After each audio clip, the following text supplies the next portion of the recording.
ونستعينه ونستغفره ونؤمن به ونتوكل عليه ونعوذ بالله من شرور أنفسنا ومن سيئات أعمالنا من يهده الله فلا مضل له ومن يضلله فلا هادي له ونشهد أن لا إله إلا الله وحده لا شريك له ونشهد أن سيدنا ومولانا محمدا عبده ورسوله أما بعد أعوذ بالله من الشيطان الرجيم بسم الله الرحمن الرحيم أم كنتم شهداء إذ حضر يعقوب الموت إذ قال لبنيه ما تعبدون من بعدي قالوا نعبد إلهك وإله آبائك إبراهيم وإسماعيل وإسحاق إلها واحدا ونحن له مسلمون صدق الله العظيم.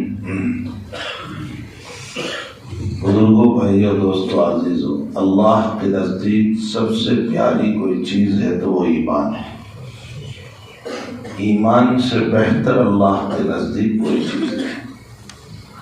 جو ایمان کے ساتھ دنیا سے روانہ ہوا سمجھ لو کہ فقد فاز فوزا عظیما، وہ کامیاب ہو گیا.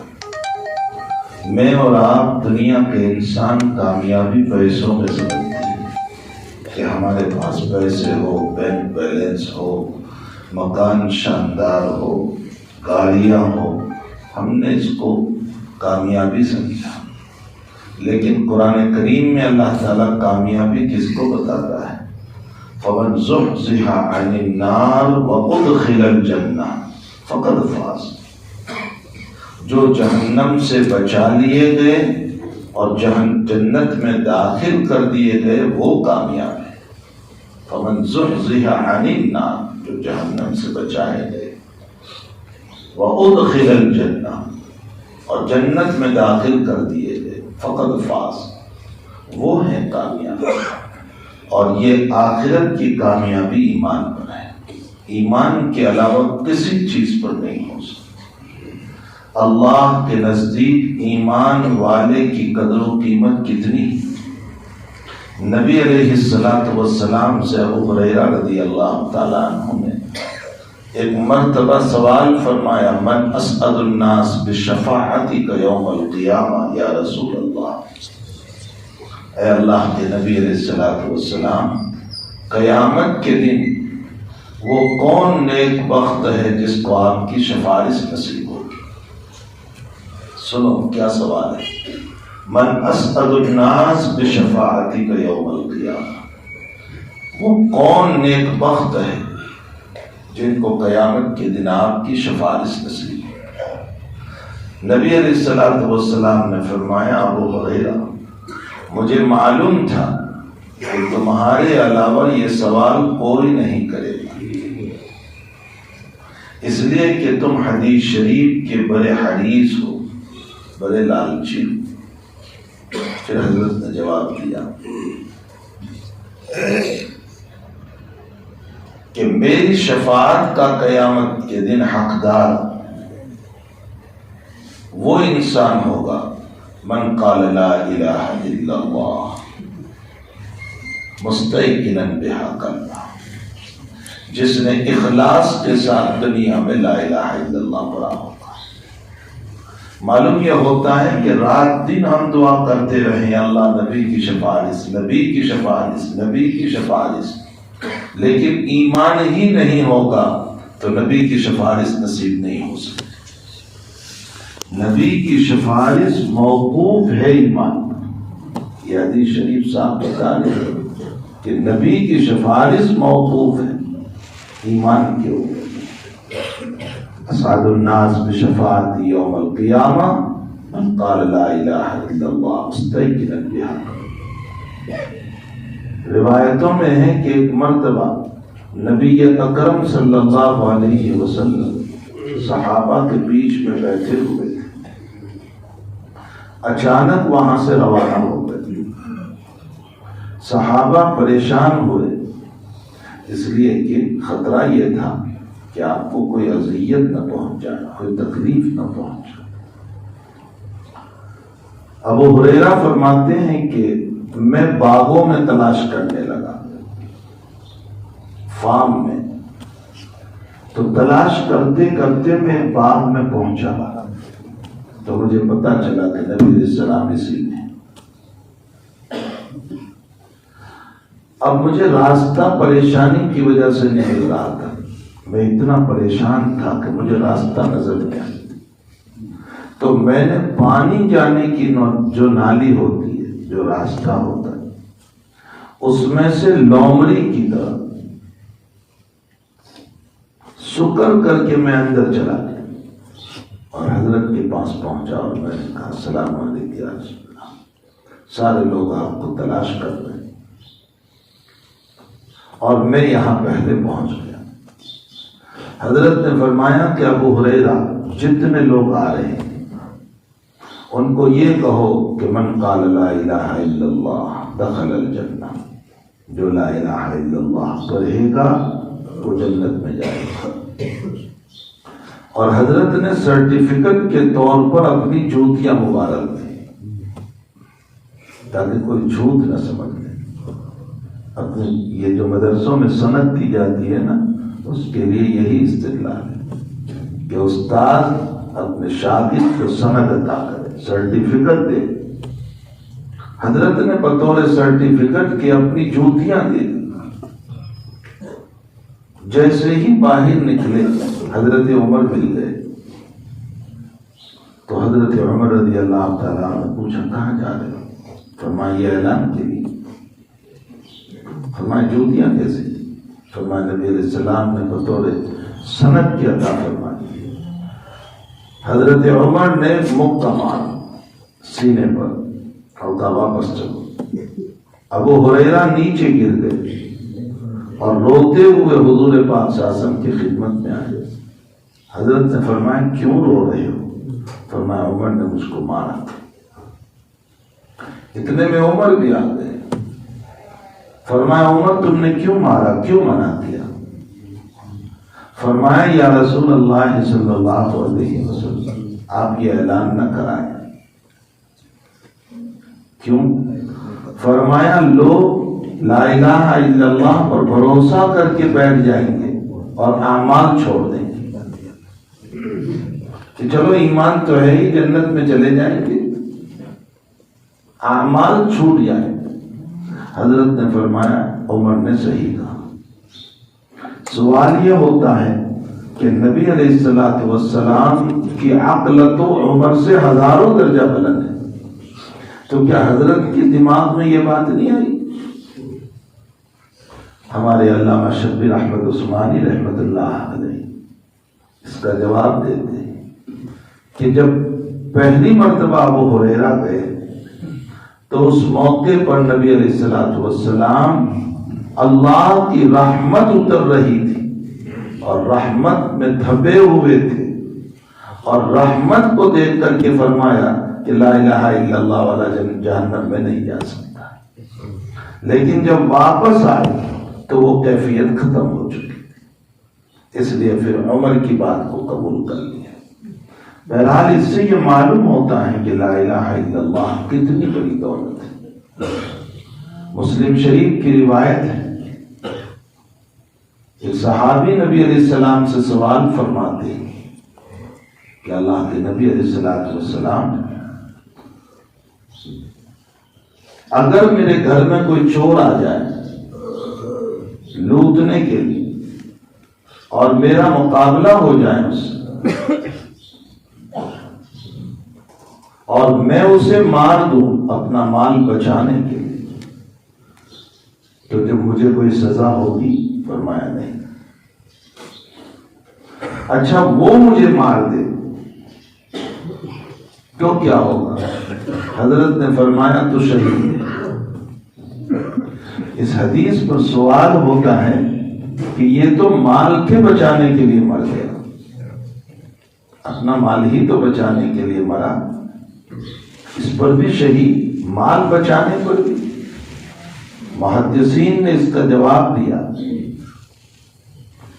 کہ مال کی نسبت جب مومن کی طرف ہو گئی تو مومن کے ایمان کی وجہ سے مال بھی قابل عزت بن گیا، اور اب اس مال کے لیے جو مارا جائے گا اللہ اس کو بھی مقام شہادت عطا فرمائے۔ آپ انداز لگائیں کہ ایمان کتنی بڑی دولت ہے۔ اب تعالیٰ جل شانہ و عما نوالہ نے ہمیں یہ عظیم المرتبہ دولت عطا فرمائی۔ مجھے آپ کو اس کی قدر نہیں ہے کہ ایمان کتنی بڑی دولت ہے، اسی لیے ایمان والے اعمال کا ہمیں شوق بھی نہیں ہوتا۔ جو محنت کے ذریعے سے لاتا ہے اسے قدر ہوتی۔ بہت مشہور ہے ہمارے وہاں کہ باپ کے مال کی قدر نہیں، آپ کے مال کی قدر ہے۔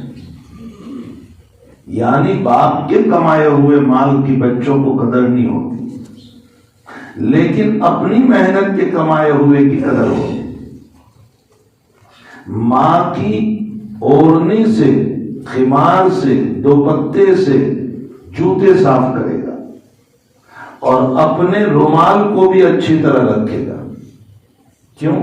وہ باپ کا مال ہے، یہ اپنا مال ہے، اس پر محنت نہیں ہوئی، اس پر محنت ہوئی۔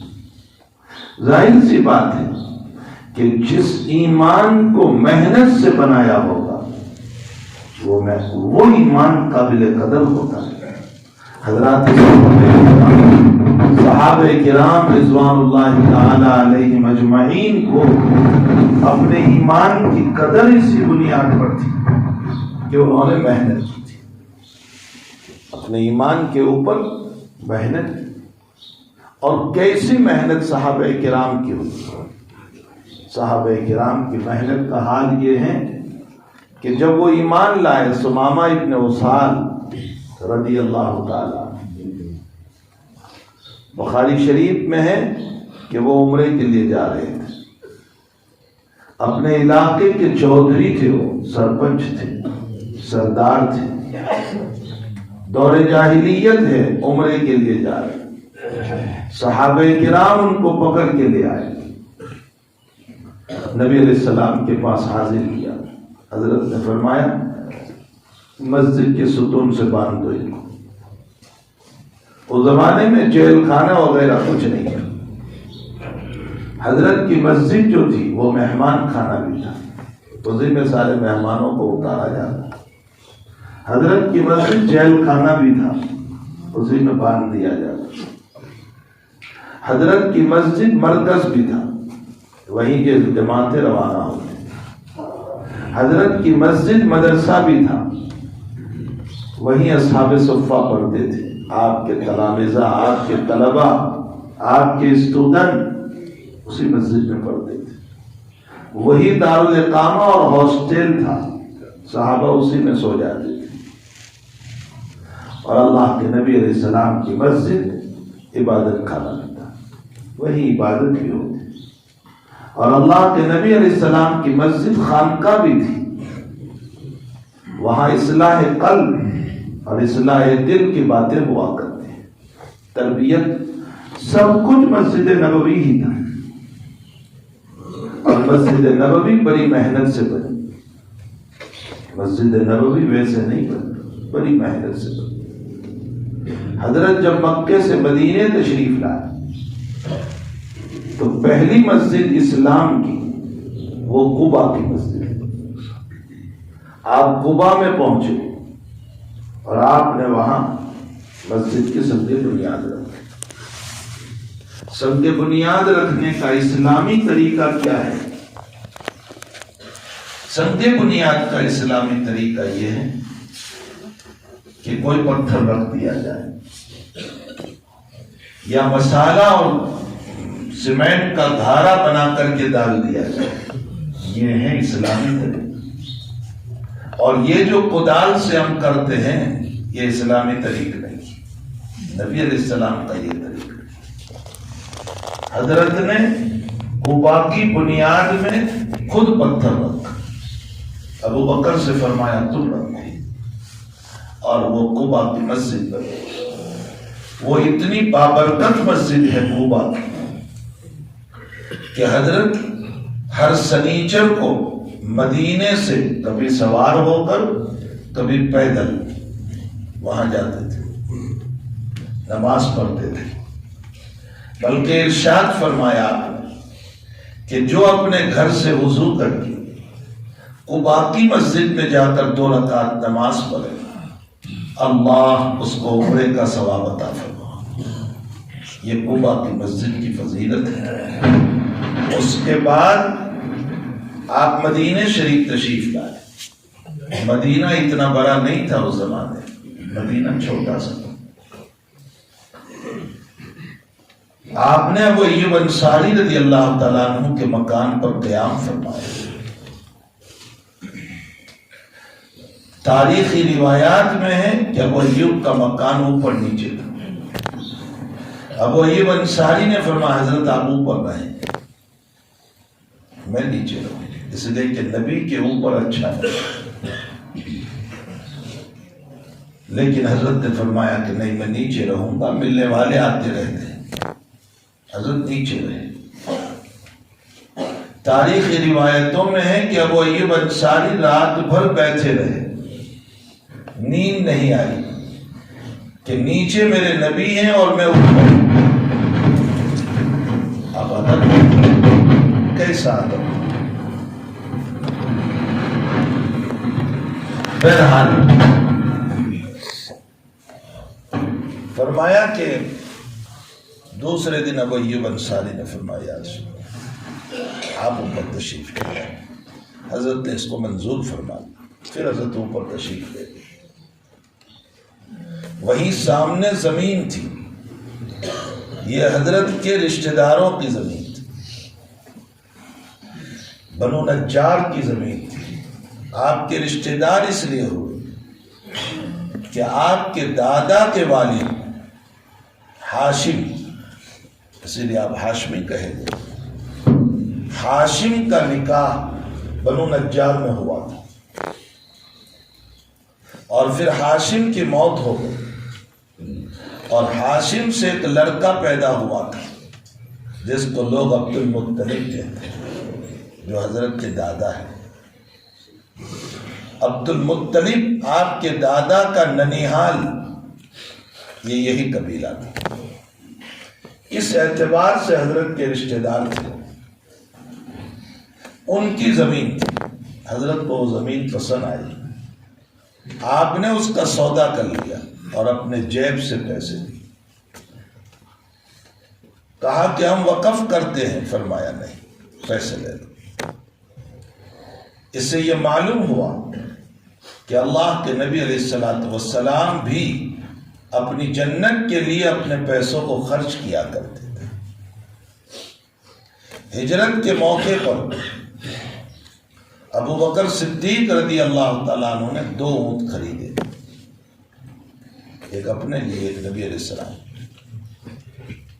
تو صدیق اکبر نے فرمایا حضرت یہ آپ کے لیے. فرمایا پیسے دے دو. فرمایا میری طرف سے. تو حضرت نے فرمایا ابو بکر تم جتنے جنت کے محتاج ہو محمد بھی اتنا ہی محتاج ہو. آپ نے پیسے. میرے بھائیوں، دولت کو باندھ کے نہ رکھو. اپنی اولاد پر خرچ کرنے کے ساتھ اللہ کے راستے میں بھی خرچ کرو. کل کو میری آپ کی موت ہو جائے گی، بس وہ 3 چادریں لے کر ہم دنیا سے روانہ ہوں گے اور کچھ نہیں ہوگا ہمارے پاس. ہم بے بسی اور بے کسی کے حال میں جائیں گے دنیا سے. اللہ کے نبی علیہ السلام فرماتے ہیں اپنی حیاتی میں خود خرچ کر کے جاؤ، اپنی اولاد پر بھروسہ مت رکھو. ابھی کا واقعہ ہے میرے سامنے. باپ اچھا خاصا چھوڑ کر گیا لیکن قرض بھی چھوڑ کر گیا. باپ کی وفات کے بعد مسئلہ آیا قرض ادا کرنے کا. ساری اولاد نے کہہ دیا 1 پیسہ ہم قرض نہیں دیں گے، جاؤ قبرستان میں میرے باپ سے لے لو. بھئی یہ جائیداد ہے. کہتے ہیں جائیداد میراث میں ہم تقسیم کر لیں گے. یہ ابھی کا واقعہ ہے، میں کوئی پرانا واقعہ نہیں سنا، 2 ہفتہ پہلے کا. اولاد نے جائیداد تقسیم کر لی. باپ کے سر پر قرض پڑا ہوا ہے اور وہ قبر میں پکڑا جانا. اپنے ہاتھوں سے خرچ کر کے جاؤ، اپنے ہاتھوں سے اللہ کے راستے میں دے کر جاؤ. نبی علیہ السلام فرماتے ہیں جو تم نے کھایا وہ ختم، جو تم نے پہنا وہ پرانا ہو گیا، جو تم نے چھوڑا وہ تمہارا نہیں تمہارے وارثوں کا ہے. تمہارا کیا ہے؟ تمہارا وہ ہے جو تم اپنے ہاتھوں سے اللہ کو دے کر جاؤ. غریبوں پر، یتیموں پر، مساکین پر، بیواؤں پر، مساجد پر، مدارس پر، جو رفاہی کام ہو سکتے ہیں اس میں خرچ کیا ہے. تو میرے بھائی، اللہ کے نبی علیہ السلام نے وہ زمین خریدی اور اس پر مسجد تعمیر فرمائی. وہ مسجد کوئی شاندار ہماری طرح نہیں ہے، کچی اینٹوں کی مسجد تھی. صحابہ خود کام کرتے تھے، ان کے پاس غلام نہیں تھے، اور نبی علیہ السلام بھی خود کام کرتے تھے، پتھر اٹھا کر لاتے تھے. حضرت عمار 2 پتھر لاتے تھے. حضرت نے فرمایا عمار بہت وزن ہے، 2 کیوں لاتے؟ فرمایا حضرت ایک میری طرف سے ایک آپ کی طرف سے. صحابہ عاشق تھے، اپنے نبی کے دیوانے تھے. ہمارا عشق صرف 12 ربیع الاول تک ہے، ہمارا عشق صرف جلسوں تک ہے، ہمارا عشق صرف جلوس نکالنے کا، باقی ہماری زندگی سنت نبوی سے خالی. خوب یاد رکھو، احد میں اللہ کے نبی علیہ السلام نے صحابہ کو پہاڑ پر کھڑے کیے 50 سال، اور فرمایا تھا میری کامیابی ہو یا ناکامی ہو تم اوپر سے نیچے مت آنا. کامیابی ملی، ان صحابہ نے جگہ کو چھوڑ کر نبی کی بات کے خلاف کیا. کیا حال ہوا؟ 70 صحابہ شہید ہو گئے، بے شمار صحابہ زخمی ہو گئے. نبی علیہ السلام کو پتھر عبداللہ ابن کیمیہ نے مارا، کڑی گھس گئی، خون بننی ہو رہا تھا. عتبہ ابن ابی وقاص نے پتھر مارا حضرت کو، دانت مبارک ٹوٹ گیا، شہید ہو گیا.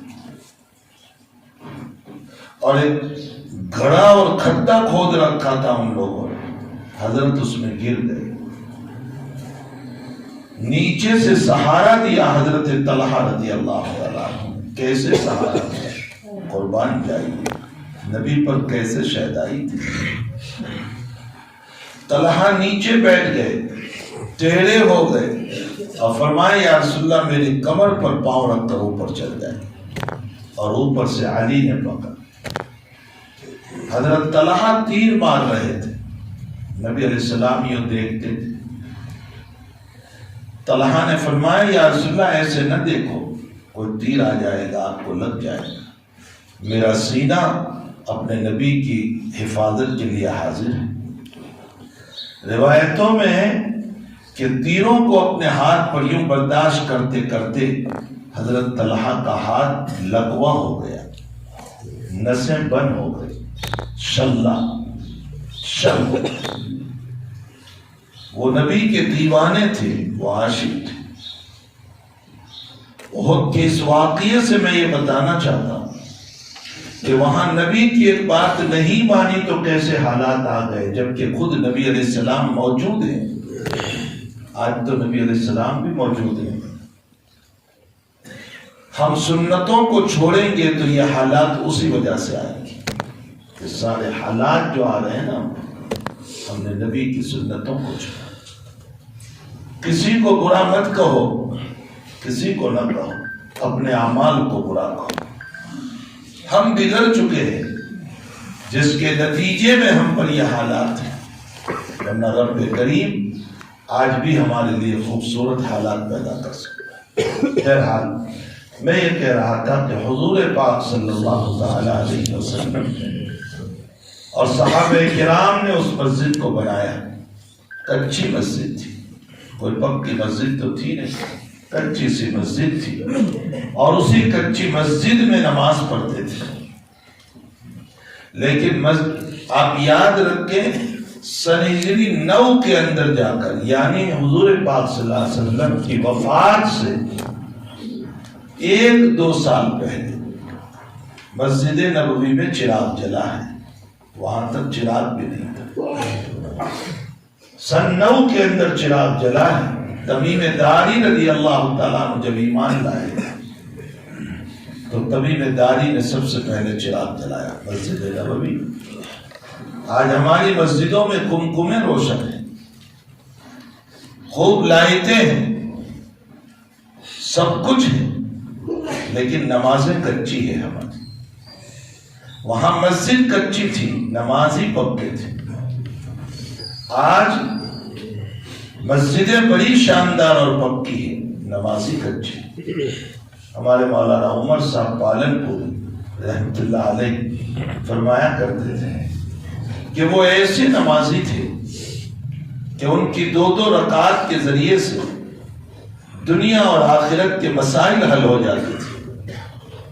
آج میری نمازوں سے 2 روتی اور 2 بوتی کے مسئلے حل نہیں ہوتے، اس لیے کہ ہماری نماز میں وہ جان نہیں رہی، وہ اخلاص نہیں رہا، وہ للہیت نہ رہی، وہ حضور دل نہیں رہا، رزق حلال نہ رہا. تو میں خیر یہ کہہ رہا تھا کہ اللہ کے نبی علیہ السلام کی مسجد جو ہے وہ سب کچھ تھا. ثمامہ ابن اسال کو مسجد سے باندھ دیا. حضرت صحابہ کو کہہ رکھا تھا ان کا خیال رکھنا، چونکہ وہ سردار تھے، اور حضرت خود ہر نماز کے بعد جاتے اور ان سے پوچھتے کیف حال، کیسے ہو ثمامہ. ثمامہ کہتے تھے ان تقتل زادہ وَإِن تُنْعِمْ عَلَىٰ شَرٍ، مجھے قتل کرو گے تو میرا بدلہ لینے والے موجود ہیں، اور اگر مجھے احسان کر کے چھوڑ دو گے میں تمہارا احسان مانوں گا.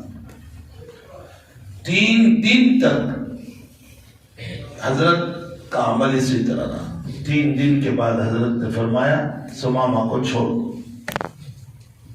چھوڑ دیا. قریب کے باغ میں گئے، غسل کیا اور نبی کی خدمت میں آئے. فرمایا مجھے کلمہ پڑھا دیا. ایمان لے آئے.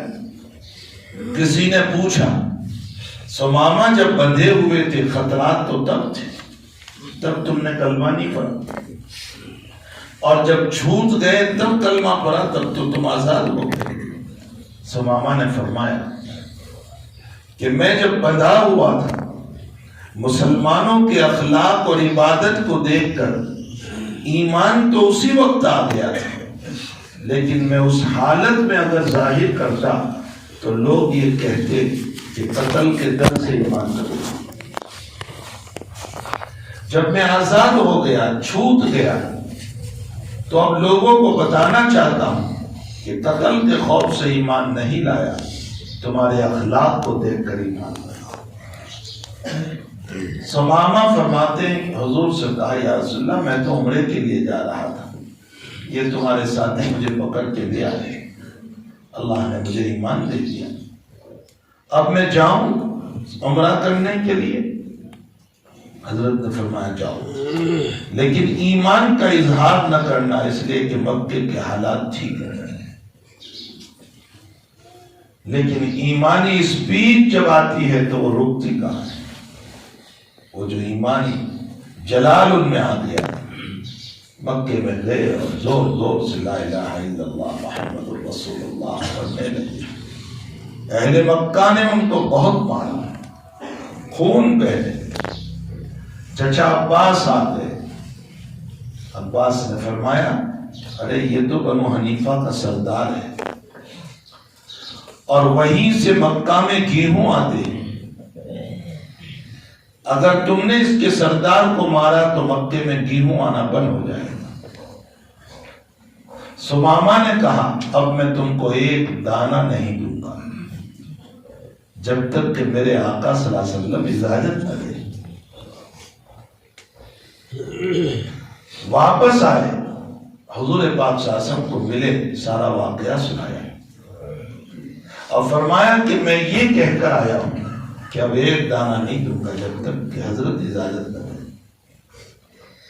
اخلاق کریمہ ہمارے نبی کے تھے۔ آپ نے فرمایا سمامہ دیتے رہو، بند نہ کرو۔ کن کے لیے فرما رہے؟ دشمن ہیں جو آپ کی جان کے دشمن، جنہوں نے سمامہ کو مارا، جو حضور کی جان کے پیاسے تھے، ان کے لیے حضرت فرما رہے ہیں دیتے رہو، بند نہ کرو۔ یہ نبی علیہ السلام کے اخلاق کریمہ تھے۔ آج میری آپ کی زندگی میں ہمارا سینہ، ہمارا دل کینے سے بھرا ہوا ہے، حسد سے بھرا ہوا ہے۔ حضرت انس کو حضور پاک صلی اللہ علیہ وسلم نے نصیحت کرتے ہوئے فرمایا ہے، یا بنی انس، او بیٹے انس،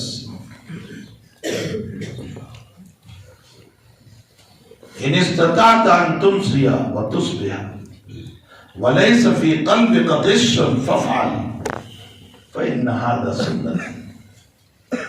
اور میرے بیٹے انس، مشکات شریف کی روایت ہے، میرے بیٹے انس، تم کر سکتے ہو تو یہ کام کرو کہ اپنے سینے کو کینے سے پاک رکھو، اپنے سینے کو کینے سے پاک رکھو، اس لیے کہ تمہاری صبح اور تمہاری شام ایسی گزرے کہ تمہارے دل میں کسی سے متعلق کینہ نہ ہو۔ فرمایا یہ تمہارے نبی کی سنت ہے، حضور پاک صلی اللہ علیہ وسلم کی سنت۔ تو میرے بھائیوں، ایمان سب سے بڑی دولت ہے، عظیم المرتبت دولت ہے۔ صحابہ سے پوچھئے کہ ایمان کیسی دولت ہے؟ ابو ذر غفاری نے مطاف کعبہ میں اس ایمان کی خاطر وہ مار کھائی، ایک دن نہیں 3 دن خون بہ رہا۔ جنہوں نے قربانیاں دی ہوتی ہے ان کو قدر ہوتی، میں نے آپ نے ایمان کے لیے کوئی قربانی نہیں دی۔ ماں باپ مسلمان تھے، ہم مسلمان، اسی لیے ایمان کی دولت کی ہمیں قدر۔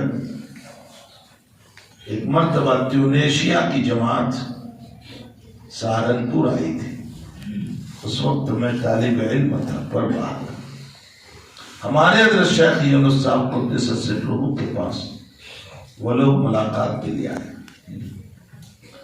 تو ان ساتھیوں میں ایک ساتھی بہت جلدی یوں تسبیح پڑھ رہا تھا۔ حضرت نے پوچھا کہ یہ بہت جلدی تسبیح پڑھتا ہے؟ تو ساتھیوں نے ٹرانسلیشن کر کے کہا کہ حضرت پوچھ رہے ہیں کہ آپ بہت جلدی۔ تو اس ساتھی نے بتایا کہ تم تو سب پیدائشی مسلمان ہو، پیدا ہوئے تب سے سبحان اللہ الحمدللہ پڑھتے ہو۔ میری اس وقت 7 سال کی عمر ہے اور میں 55 سال کی عمر میں مسلمان ہوا ہوں، یعنی 5 سال سے مسلمان ہوا ہوں۔ تو مجھے تو اپنی جنت میں بہت درخت لگانے ہیں، میرا وقت ضائع نہ ہو جائے، اس لیے میں جلدی تسبیح پڑھتا ہوں تاکہ زیادہ سے زیادہ تسبیح پڑھوں۔ میرے بھائیوں، جنت غم کی جگہ نہیں، جنت میں کوئی غم نہیں، لیکن مومن کو ایک غم ضرور ہوگا، اور وہ غم یہ ہوگا کہ دنیا میں جو وقت اللہ کے ذکر سے غفلت میں گزارا، اس کا صدمہ ہوگا کہ کاش میں اتنا وقت بھی باتوں میں لگانے کے بجائے ذکر میں لگا دیتا تو آج جنت میں جو مقام ہے اس سے اونچا مقام مل جاتا۔ اپنے اوقات کو غفلت میں نہ گزارو، اپنے وقت کو ضائع نہ کرو۔ ہمارا وقت واٹس ایپ پر ضائع ہو رہا ہے، فونوں پر ضائع ہو رہا ہے، اور واٹس ایپ پر دنیا بھر کی غیبتوں کے علاوہ کچھ نہیں، کوئی چیز نہیں۔ کبھی اس کی برائی، کبھی اس کی برائی، کبھی اس کی برائی، کبھی اس کی برائی. جہاں پڑھنے والا، جہاں لکھنے والا غیبت کر رہا وہاں پڑھنے والا بھی غیبت کر رہا. اور پھر آپ نے جتنوں کو بھیجا، خوب سن لیں، اتنوں کے ساتھ آپ نے غیبت کی. اگر 100 آدمی پر بھیجا تو آپ نے 100 غیبت کی. اور ایک غیبت کا گناہ ماں سے زنا کرنے کے برابر ہے تو 100 کا گناہ کتنا بڑا. اب انداز لگائیں، ہمارا وقت ضائع ہو رہا ہے، برباد ہو رہا ہے، ہم نے اپنے آپ کو تباہ کر دیا. صحابہ کی زندگی ایسی نہیں تھی، وہ اپنی فکر میں تھی کہ ہماری زندگی بن جائے، ہماری آخرت بن جائے. میں نے اسی مناسبت سے آیت پڑھی کہ یعقوب علیہ السلام کی موت ہو رہی تو اپنے 12 بیٹے حاضر تھے، اور یعقوب علیہ السلام موت سے پہلے سوال فرما رہے اپنی اولاد کو. یہ نہیں کہا بیٹے میرے مرنے کے بعد کیسے کماؤ گے، کیسے کھاؤ گے، پراپرٹی کیسے تقسیم کرو گے، جائیداد کیسے تقسیم کرو گے، دکانیں کیسے تقسیم، یہ نہیں فرمایا. مرتے مرتے بھی اللہ کا نبی فکر کر رہا ہے. کس بات کی؟ اپنی اولاد کی ایمان کی فکر کرنا. موت کا وقت تو ایسا ہوتا ہے کہ خود انسان کے اپنے لالے پڑتے ہیں. موت کا وقت جو ہے بہت سخت ہے، بہت سخت ہے، بہت سخت ہے. ایک طرف اولاد چھوٹ رہی ہے، دنیا چھوٹ رہی ہے، شیطان ایمان لوٹنے پر آیا ہوا ہے کہ کسی طرح اس کا ایمان لے، بے ایمان جائے. اور دوسری طرف وہاں غیب کھل چکا ہے، نظر آ رہا ہے کہ اب کہاں جانے والا ہے. مجھے اور آپ کو یہ بتایا جائے کہ اس کھڈے میں آپ کو ڈالا جائے گا اور وہاں آپ کی پکڑ ہوگی، تو میرا اور آپ کا کیا حال؟ اللہ مرنے سے پہلے غیب کھول چکا. عیسیٰ علیہ السلام کو لوگوں نے کہا کہ تم نبی ہو تو معجزہ بتاؤ، اور سب سے پرانے انسان کو زندہ کر کے بتاؤ. تاریخی واقعات میں، اسرائیلی واقعات میں لکھا ہے کہ آپ ایک بہت پرانی قبر پر گئے اور تحکم بھیج رہے ہیں نکل اللہ کے حکم سے. وہ جو اندر سے نکلا ہے آدمی زندہ ہو کر، وہ نوح علیہ السلام کا بیٹا سام تھا. ہزاروں سال ہو چکے، بالکل سفیدی تھی چہرے پر، سفید بال، سفید داڑھی. حالانکہ نوح کے زمانے میں بال سفید نہیں ہوتے تھے. سب سے پہلے سفید بال ابراہیم علیہ السلام کے ہوئے، اس سے پہلے بال سفید نہیں ہوتے. پوچھا کہ یہ بال تیرے سفید کیسے؟ اس نے کہا ابھی جب تم نے کہا کہ اٹھ تو اللہ کے نام سے، تو میں یہ سمجھا کہ قیامت قائم ہو گئی. قیامت کی ہولناکی کو سوچ کر ابھی میرے بال سفید ہو گئے. اب انداز لگا.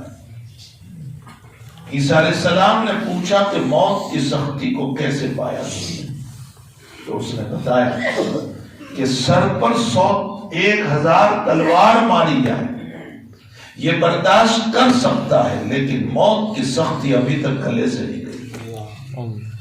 یہ موت ہے، کوئی معمولی چیز نہیں ہے. ایسے وقت میں انسان جب اپنی فکر میں ہو، اپنی اولاد کی فکر کر کے یہ نبی جاتا ہے. ہم کنتم شہداء اذ حضر یعقوب الموت، کیا تم حاضر تھے جب یعقوب علیہ السلام کی موت کا وقت آیا؟ اذ قال لبنیہ، اپنی اولادوں کو پوچھ رہے ما تعبدون من بعدی، تم میرے بعد کس کی عبادت کرو گے؟ پراپرٹی جائیداد نہیں، ایمان کی فکر. کس کی عبادت؟ کن کو پوچھ رہے ہیں؟ یعقوب علیہ السلام کن کو پوچھ رہے ہیں؟ یہ جو اولاد ہیں، اور وہ اولاد کون ہیں؟ ان میں ایک تو وہ اولاد ہے جو نبی ہے، یوسف علیہ السلام. باقی ساری اولاد ولی ہیں، اولیاء ہیں، جن سے خطرہ بھی نہیں شرک کا، شرک کا دور دور تک خطرہ نہیں، خیال بھی نہیں ہو سکتا، اس کے باوجود پوچھ رہے ہیں ما تعبدون من بعد، تم میرے بعد کس کی عبادت کرتے؟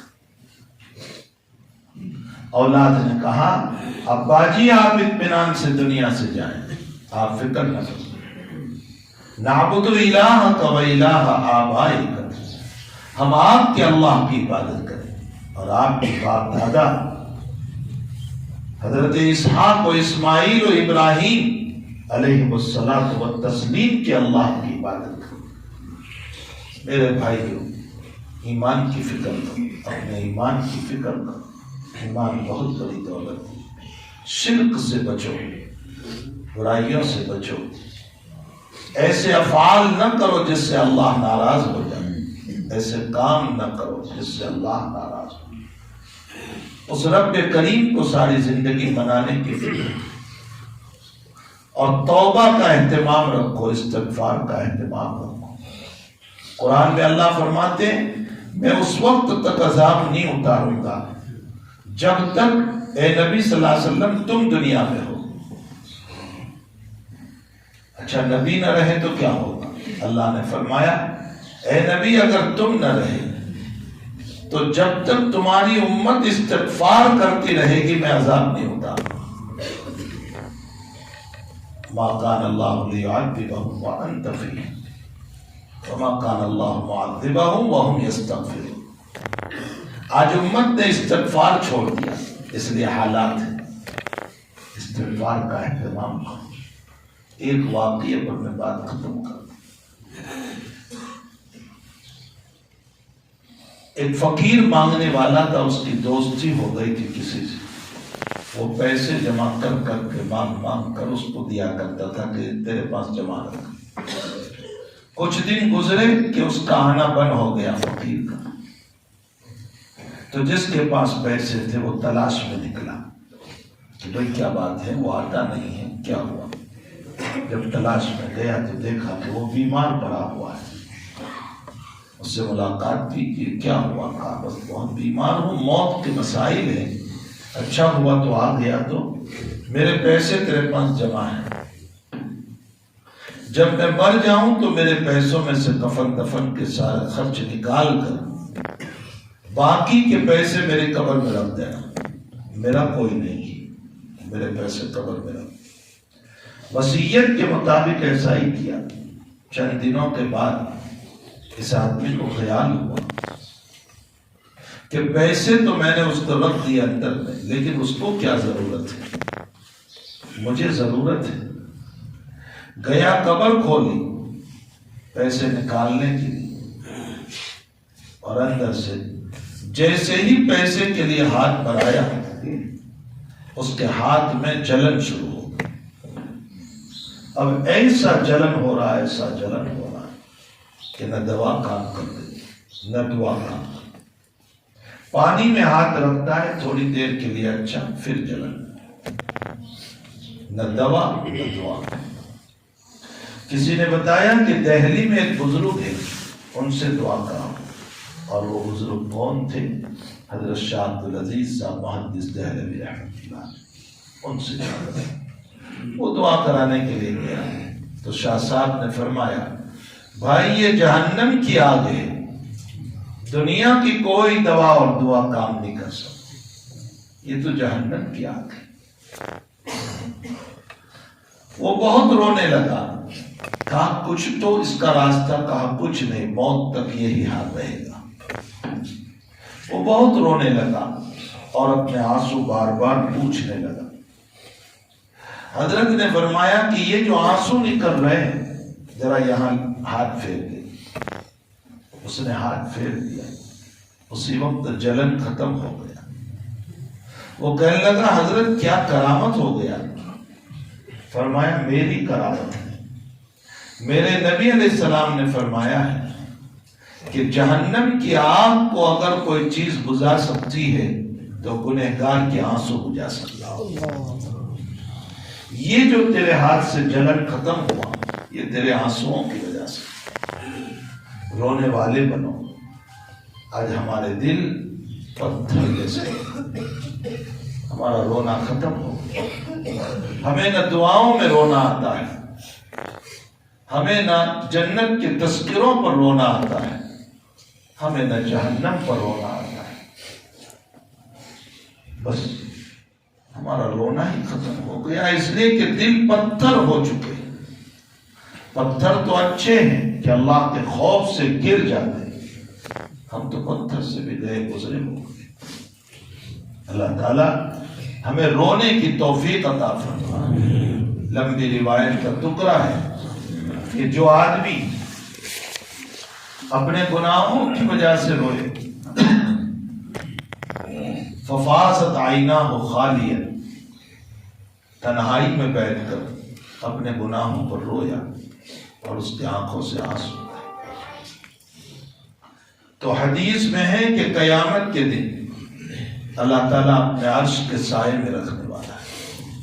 ہم تعالیٰ جل شانہ والو ہمیں رونا نصیب فرمائے، استغفار نصیب فرمائے، توبہ کرنا نصیب فرمائے، نمازوں کا اہتمام نصیب فرمائے، ایمان کی قدردانی نصیب فرمائے، اور ایمان کے جتنے اعمال ہیں، اخلاق، معاشرت، عقائد، عبادات، ان سب کو ٹھیک طرح پر کرنے کی اللہ ہم سب کو توفیق عطا فرمائے. وصلی اللہ علی النبی الکریم برحمتک یا ارحم الراحمین.